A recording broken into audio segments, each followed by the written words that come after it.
বিসমিল্লাহ নির্মাণ করার তৌফিক দান করেন। সুবহান রাব্বিকা রাব্বিল ইজ্জাতি আম্মা ইয়াসিফুন ওয়া সালামুন আলাল মুরসালিন ওয়াল হামদুলিল্লাহি রাব্বিল আলামিন। আসসালামু আলাইকুম।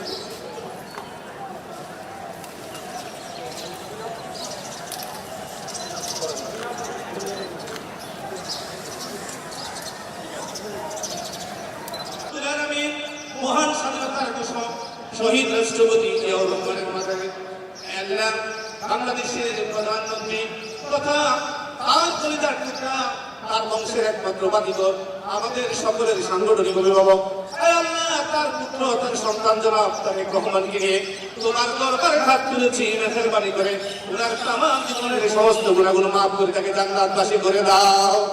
রব্বুল আলামিন স্বাধীনতা যুদ্ধ থেকে শুরু করে এই পর্যন্ত দেশের কল্যাণে দেশের জন্য যে ভালো কাজগুলো করেছে ভালো কাজগুলোকে নাজাতের দাঁড়িয়ে করে আমাদের প্রিয় নেতা রাষ্ট্রপতি জিয়াউর রহমানকে তুমি জান্নাতবাসী করে দাও।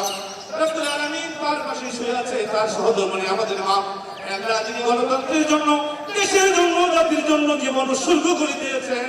আমাদের মা যিনি নির্দয় শহীদ আছে, রব্বে করিম সন্তানকে নিয়ে তোমার দরবারে হাত তুলেছি, মেহেরবানি করে আমাদের মাকে তুমি জান্নাতের উচ্চ মাকাম দান করো।